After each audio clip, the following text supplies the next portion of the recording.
Eh bien salut à toutes et à tous, j'espère que vous allez bien. Nouvelle vidéo aujourd'hui donc pour la fabrication d'une tarte au gland. Donc nous allons ici utiliser des glands de chêne commun. Il faut faire attention à ne pas confondre les glands de chêne commun avec les glands de chêne rouge d'Amérique qui eux sont toxiques. Les glands de chêne commun sont comestibles. Si on leur fait subir une préparation assez simple qui a pour but de retirer les tanins qui rendent les glands astringents, amers. Pour retirer les tanins, il y a une préparation très simple à faire qui consiste à porter à plusieurs fois à ébullition les glands de manière en fait à éliminer les tanins qui partiront avec l'eau de cuisson. Tout d'abord donc on aura besoin de glands de chêne commun. On peut les récolter facilement dans la plupart des forêts françaises dès l'automne.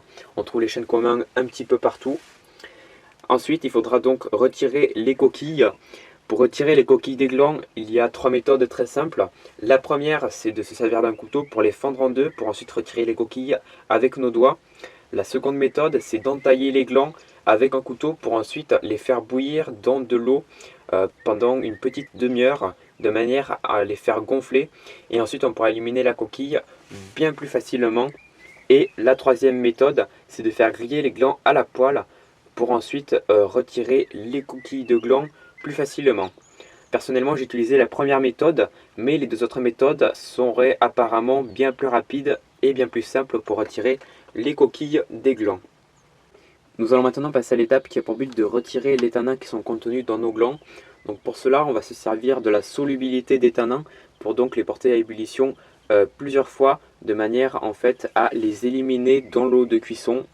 Donc on va porter à ébullition plusieurs fois nos glands en changeant l'eau de cuisson à chaque fois qu'elle s'assombrit, qu'elle devient brune. Et on cessera de répéter cette opération lorsque l'eau cessera de s'assombrir et qu'elle restera d'une couleur sable, d'un marron assez clair, car à ce moment-là, la quasi-totalité des tanins auront été éliminés dans l'eau de cuisson et les glands auront perdu leur côté astringent. Je vous invite également à les goûter de manière en fait à avoir une autre indication quant au niveau de concentration en tanins de nos glands. Et en général, il faut 5 à 6 ébullitions pour éliminer la totalité des tanins, même si en fait la concentration en tanins des glands est assez aléatoire. Personnellement, j'ai dû compter 7 cuissons pour éliminer la totalité des tanins des glands, en changeant donc l'eau de cuisson à chaque fois qu'elle s'assombrissait. Et donc à la fin, les glands avaient perdu leur goût amer. Maintenant que nous avons éliminé les tanins de nos glands, il va falloir faire sécher ceux-ci de manière ensuite à les moudre pour pouvoir faire de la farine. Donc voilà une idée de ce que l'on peut obtenir après plusieurs cuissons donc, et le séchage. On va ensuite moudre nos glands. Personnellement, je les moudre dans un moulin à café, mais il y a plein d'autres solutions qui sont plus rapides et plus simples. Il existe des moulins à céréales qui feront très bien l'affaire et qui sont pas très chers. Personnellement, j'avais un moulin à café, du coup je l'utilise. Il fait très bien l'affaire, même si ça prend un petit peu de temps, mais en règle générale, ça fonctionne très bien. Et voilà donc le type de farine que l'on obtient grâce à ce type de moulin. Alors maintenant, nous allons passer à la confection de notre tarte. Donc pour commencer, comme base pour cette tarte, on aura besoin d'une pâte sablée. Je passe les détails de la fabrication, c'est vraiment très simple. Voici la liste des ingrédients qui nous seront nécessaires.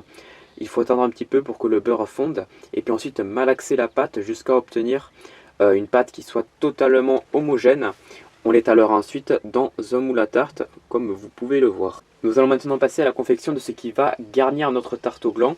Nous aurons besoin de 225 g de farine de gland que l'on va mélanger à de l'eau jusqu'à ce que l'on obtienne une consistance de purée en ajoutant donc l'eau progressivement. On va ensuite ajouter les 2 yaourts, la cannelle, le gingembre et ensuite nous allons ajouter le miel pour mélanger le tout jusqu'à obtenir un mélange qui soit homogène. Et donc pour finir, nous allons étaler le tout sur notre pâte sablée. Donc les dosages que je vous ai donnés vous permettent d'obtenir les quantités exactes pour un moule à tarte. Donc faites bien attention à faire cette préparation dans un moule à tarte. On va ensuite enfourner le tout à thermostat moyen. Voilà donc une idée de ce qu'on peut obtenir. Donc au niveau du goût, ça rappelle le châtaigne, mais aussi le pain d'épices grâce à tous les épices que l'on aura pu ajouter. Voilà, donc merci d'avoir suivi la vidéo jusqu'au bout et à bientôt.